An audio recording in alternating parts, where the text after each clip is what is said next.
Sí, Presidenta, muy buenas tardes. Saludo al señor Ministro de Hacienda. Me alegra mucho que después de año y medio esté nuevamente en esta Comisión Tercera, porque yo he sido muy crítica de que se le ha citado durante 3 semestres legislativos y siempre había delegado. Entonces me alegra mucho que esté hoy, como me alegra y saludo a todos los miembros de la Comisión de Expertos Tributarios. Yo creo que para los que somos economistas, la verdad que es satisfactorio y es un honor poder estar aquí dando hoy este análisis, este debate a un tema tan trascendental con un grupo tan valioso de estudiosos de estos temas. Lamento que muchos de nuestros compañeros de comisión no estén presentes, no solo por la importancia del tema, sino de las personas también que aquí nos acompañan. A ellos, mil gracias por acompañarnos. Creo que la insistencia del senador Araujo y la nuestra de que se diera esta reunión que estaba prevista ya desde hace un par de meses es precisamente por las repercusiones del tema para la vida económica nacional. Hoy, hace un año, entregaron ustedes el primer informe. El 25 de mayo del año pasado entregaron el primer documento del avance que comenzaron a hacer sobre ese proyecto, y ya ahí no varió mucho ese primer informe en los primeros temas a lo que tenemos hoy, pero creo que la valía de este trabajo de ustedes es la independencia, la seriedad, la revisión que ustedes han hecho, y que ojalá el gobierno nacional, sumado a lo que nosotros como congresistas en estos debates preliminares hagamos, más la ciudadanía, pueda presentarle al país una propuesta que debatiremos en su momento. Yo voy a limitar mi intervención a plantear unas reflexiones que complementan lo presentado por el senador Araujo. Lo primero que quiero traer hoy aquí es que definitivamente el país vive un estrés tributario que se mira claramente en varios indicadores, entre otros, en cómo se ha deteriorado la competitividad en términos de la inversión en los últimos 2 años, y eso preocupa. Hemos perdido 18 puestos, ahora lo voy a mostrar, 18 puestos a nivel internacional por los impactos que tiene el sistema tributario sobre la competitividad, y porque definitivamente con relación a la tributación sobre los beneficios también el país sale más librado. Si miramos la gráfica, por favor me pasan la siguiente. Si miramos la gráfica, es preocupante la pérdida de competitividad en términos del impacto tributario sobre los incentivos a la inversión. Ahí ven ustedes, hemos perdido 18 puestos. Y preocupa también que en la medida en que aumenta la tasa de tributación, aumenta la percepción de derroche en el gasto público. Por eso, la preocupación, que ya es la tercera vez que el doctor Miguel Urrutia nos acompaña en estas discusiones, la ha insistido. Es inconcebible hablar de una reforma tributaria estructural si no va acompasada con una revisión profunda del gasto. Y aquí hubo una misión de gasto. Me acuerdo de Gabriel Rosa, que en paz descanse, que estuvo en esa misión. Qué bueno sería poder recuperar ese esfuerzo que también se hizo hace unos años con una misión de gasto, buscando lo que se busca ahora en tema tributario, hacer más eficiente y hacer más transparente la gestión en el gasto público. Si pasamos a la diapositiva, en solo tributación sobre beneficio, el país también ha perdido una participación importante en los últimos años. Y esta, que es la que me preocupa mucho, en la medida que ustedes ven que se aumenta la tasa de tributación, fíjense, cuando llegamos a una tasa en posición de 145, miren ustedes cómo se aumenta la percepción del derroche en el gasto. Por eso, como decía el senador Araujo y decía tal vez el doctor Urrutia, cualquier esfuerzo tributario que no genere confianza en la ciudadanía, de transparencia, de efectividad, estamos perdiendo el tiempo. De ahí la palabra confianza es fundamental, y esa solo la puede generar el gobierno y sus instituciones del buen manejo que se va a hacer de los recursos públicos. Y simplemente para recordar cómo la elevada tasa de tributación de Colombia, que ocupa el cuarto lugar, que ya todos sabemos y que ha sido una de las grandes preocupaciones de los empresarios, reportada en el 75.4%. Y sobre estos temas que vienen ahora son reflexiones. Yo para esta intervención, pero que ya en las anteriores lo había hecho, solo me quiero concentrar en el tema del recaudo, porque me preocupa las señales de estancamiento del recaudo tributario de los impuestos internos. Quiero que miremos esta diapositiva. Desde la reforma tributaria del año 2012, el recaudo en términos reales de los impuestos internos crece por debajo de la demanda interna. Eso nos preocupa. Ahí tenemos los recaudos internos, grueso por supuesto IVA. Pero ese ya es un indicador que debe llamar a la reflexión sobre el tema. Y si lo vemos también en términos reales de los impuestos totales, crece muy levemente por encima del Producto Interno Bruto. Con la reforma del 2012, luego vino la del 2014 y definitivamente nos vuelve a mostrar, como lo ven ustedes aquí, que hay ahí un problema en tema de recaudo. Y si vemos por el otro lado la participación del recaudo del IVA interno, solo del IVA interno dentro del consumo total, claramente vemos cómo se ha deteriorado también la eficiencia del recaudo del IVA interno. Esto con base en cifras también de DIAN. Y si a eso le sumamos al recaudo del IVA, le sumamos el recaudo del impuesto al consumo, pues miran ustedes que prácticamente estamos a niveles de los años 2006-2007. Entonces, mi pregunta es, ¿vamos a hablar de aumentar 3 puntos del IVA cuando no hemos podido hacer los esfuerzos suficientes para subir la tasa de recaudo? ¿Cómo va a entender la ciudadanía que se vaya a aumentar unos puntos del IVA si el esfuerzo que le corresponde a las entidades competentes de motivar, de generar la confianza, de tener los instrumentos para que aumente el recaudo no se logra?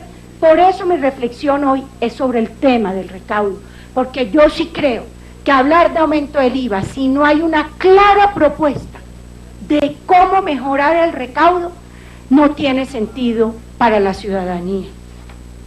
Y aquí viene un tema que el ministro lo sabe. Yo he sido el ministro cuando presentó la reforma del año 2014, que nosotros en el Centro Democrático la votamos negativo. El ministro presentó esta diapositiva. Esa diapositiva decía que se esperaba recoger por el impuesto a la riqueza 6.2 billones y por el CRE la sobretasa 2.5 billones en el 2015. No se logró, por eso hablo de estrés tributario. No recogieron, según las últimas cifras de la DIAN, no recogieron sino 5.4 billones, o sea, me pregunto, quedaron cortos en 800.000 millones de pesos. Y en el CRE, si hacemos la diferencia, que recaudaron en el 2014 12.9 billones y en el 2015 14.5, estamos hablando que solo aumentó el CRE 1.6 billones de pesos, asumiendo que ahí estaba ya, de hecho, la sobretasa. Entonces ahí vemos que no se pudo lograr la meta que se propuso, la reforma del año 2014, que era 6.2 puntos de impuesto a la riqueza y 2.5 de impuesto del CRE. Entonces volvemos con el tema, que era la reflexión que quiero traer yo aquí, es una reflexión de cómo se mejora el incremento. Yo no tengo problema, yo les hago llegar la presentación porque mi interés es, si queremos una reforma tributaria, la reforma tributaria tiene que pasar por la confianza, y la confianza tiene que ser que efectivamente los ciudadanos estén dispuestos a pagar más. Y lo que nos está mostrando es que este estrés tributario se está reflejando en que no están logrando las metas propuestas de recaudo. Comparto totalmente lo dicho por el doctor Julio Roberto y por el doctor Leonardo de las reformas administrativas para mejorar el recaudo y la eficiencia. ¿Qué me preocupa aquí? De acuerdo con la OECD, Colombia pierde eficiencia en el recaudo desde el 2011 medido por el BRR que calcula la OECD. Miren ustedes, en 2014 las distorsiones e ineficiencias en el recaudo del IVA llevó a que no se recuperara el recaudo potencial, solo 0,47 y lo que debía ser era 0,55, 8 puntos está Colombia por debajo del indicador de eficiencia. Por eso insisto en que el gran esfuerzo está con la DIAN, con la generación de confianza y ver si es que definitivamente estamos asfixiando, generándole ese estrés a las empresas. Unas cifras: en 2011 se dejaron de recaudar 35.8 billones de pesos corrientes potenciales por IVA. En el 2014, 51.1 billones de pesos corrientes potenciales por IVA. Estamos hablando que entre el 2011 y el 2014 fueron 12.3 billones de pesos que hubo una pérdida de eficiencia en ese sentido. Y el segundo tema de mi reflexión hoy que me preocupa es lo que hemos denominado la trampa del ingreso medio, por el incremento de la base gravable a las personas naturales. Yo en lo personal sí creo que es bueno que se piense que los colombianos debemos todos declarar como una manera de comenzar a tener una conciencia de responsabilidad con la institucionalidad. Otra cosa es contribuir, son dos cosas diferentes, pero me preocupa que la propuesta que se hace de la comisión básicamente va a afectar de entrada a la clase media vulnerable. Hoy lo que llaman clase media es aquella que se ubica entre los $10 y los $50 diarios. Resulta que el grueso de la población colombiana está en la parte baja, en la parte de la clase media vulnerable, no en la clase media propiamente dicha, en la parte alta. Entonces, lo que vemos hoy es que de los ocupados, el 36% está en lo que se considera población vulnerable. Y esto es muy importante porque, vamos a ver más adelante, comienzan sobre ellos los 2.4 salarios mínimos legales vigentes. Entonces, este grupo va a ser el grupo que va a recibir de entrada el primer impacto. Y sabemos todo que no hay mejor motor de empleo y de capital humano que la clase media, y por eso mi preocupación del tratamiento que se le dé a la clase media.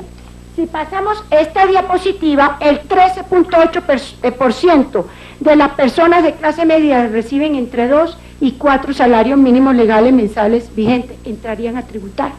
Entonces, por eso hice la separación al principio entre declarar y tributar. Y sí me preocupa porque aquí creemos que la clase media, la de los todos ganan los $50, que es el techo de ese rango, y no, el grueso está en los $10 al día, en los $10 al día, o sea, en 30.000 pesos diarios a pesos corrientes de hoy. Entonces, mi llamada de atención también, ya esto le corresponde al gobierno, entregado el informe de la comisión, para que se piense muy bien el tema de la clase media y de la clase media vulnerable. Para terminar, quiero hacer un par de reflexiones y la primera, nuevamente, es que antes de pensar en incrementar la tarifa del IVA, hay que evaluar realmente el tema de gestión del tributo y de eficiencia del recaudo. La segunda es que creo yo que hay que mirar las recomendaciones internacionales cuando se habla de concentrar el impuesto en el consumo y permitir descuentos de IVA en la compra de bienes de capital. Yo sí creo que este ha sido uno de los temas más sensibles para que el país modernice su parque productivo. Entonces, ya aquí decía tal vez el doctor Leonardo que va a haber alguna posibilidad de que puedan deducir hasta un monto. Yo para el tema de mejorar la eficiencia, pues sí creo que hay que mirar el tema de los criterios redistributivos de las tarifas especiales. ¿Por qué me preocupa esto? Porque sí está probado que no solo los hogares pobres se benefician, sino que los ricos. Entonces en eso estoy de acuerdo que debe haber entonces, si se está proponiendo que no haya básicamente ninguna exención, tenemos que pensar cómo focalizar en el caso de los más pobres. Y eso es lo que no veo en la propuesta, porque se habla a través de mecanismos focalizados, pero aparte de programas tipo Familias en Acción, que ha mostrado éxito, etcétera, habría que mirar cómo le llegaría a los más pobres esa parte. Y por supuesto los temas administrativos. Me preocupa mucho, ya lo dije, la falta de ver propuestas en materia de transferencias condicionadas para los pobres que hoy no pagan IVA, ese tipo de productos de su canasta, y que en la propuesta está pagando IVA. Me preocupa que se frene el gasto de la clase media con la propuesta que se está haciendo, cuando sabemos que la dinámica de gasto de la clase media es muy importante para mover la economía. Me preocupa que el sistema tributario no vaya a generar incentivos que reduzca la informalidad. Es que cuando hablamos de una informalidad del 48% de los empleados en el país, de los ocupados, son informales. Entonces nos tiene que preocupar que las decisiones que se tomen en este proyecto por parte de la DIAN y del gobierno tienen que ayudar a reducir la informalidad. Totalmente de acuerdo en que la DIAN agilice los trámites, reducir esas 256 horas que demora una persona pagando impuestos en la DIAN, tantos formatos, tantos trámites. Tengo que decir que ha avanzado el MUISCA, mejoró muchísimo. Tengo que decir que ya ha mejorado mucho el pago, pues, afortunadamente por internet, por la masificación también que se han hecho las tecnologías, pero me preocupa sobremanera, doctor Santiago, el uso de la DIAN con fines políticos. Mire, hace 8 días estuve en una reunión con unos empresarios en el eje cafetero y me dijeron, la recibimos y la hablamos, pero ni nos puede citar ni dónde se reunió, porque nos cayó la DIAN por solo haber participado en una reunión del Centro Democrático. Simplemente miren la que está haciendo la DIAN en el eje cafetero. Le pongo ejemplo, Pereira. Hoy todos los empresarios afiliados a la ANDI en Pereira están paniqueados con la DIAN. Simplemente miren lo que vivieron porque un secretario de Transparencia de la Presidencia no tenía por qué pedir información de unas personas naturales ante la DIAN, cómo está usando a la DIAN en algunos casos como garrote político. Eso es inaceptable, porque si hay algo sagrado en la confianza es la información tributaria.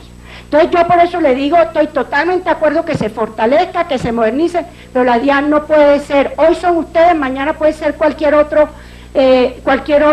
persona o partido político que esté ahí, pero lo que no puede ser usado es como instrumento de persecución política. Y finalmente yo sí tengo, porque ya lo he abogado antes, me visitaron un grupo de religiosas, de conventos, de monasterios, sacerdotes muy preocupados con el tema de los bienes, doctora Soraya, de la Iglesia Católica, y por eso lo traigo aquí. Tengo el caso concreto de varios conventos que tienen unos activos fijos y que les llegó impuestos, doctor Bonilla, impuestos de Bogotá, algunos de ellos, y me dicen, nosotros no generamos, vivimos de la caridad pública y nos toca pagar impuestos entre 90 y 100 millones de pesos al distrito. Varios casos de esos, y prácticamente están hoy en día muchos en una situación difícil cuando son instituciones como esta, que son, bien ustedes dicen, que son meritorias, pero que tienen unos activos de antaño, valiosísimos, ubicados hoy en sitios estratégicos de las ciudades, pero que lamentablemente no generan los ingresos. Ahí quiero dejar ese tema, porque sí me comprometí con estos grupos. Están monasterios en el Rosal, Cundinamarca, aquí en Bogotá, varios que han hablado conmigo, angustiados porque de por sí hoy hoy tienen, no han podido pagarle a la DIAN, no han podido conciliar nada con la DIAN. Yo inclusive hace un año algo le mandé una comunicación al director sobre alguno de esos casos, y parte de lo que sería muy bueno que en este proyecto quedara claro qué va a pasar con esos bienes, que son bienes que tienen instituciones tan meritorias como estas y que lamentablemente no generan los ingresos porque su fin no es el lucro sino el servicio espiritual y comunitario para poderla sostener. Yo dejaría ahí, Presidenta, reafirmando que uno sí esperaría que cualquier reforma lleve al crecimiento económico y a la eficiencia en el recaudo. Mil gracias.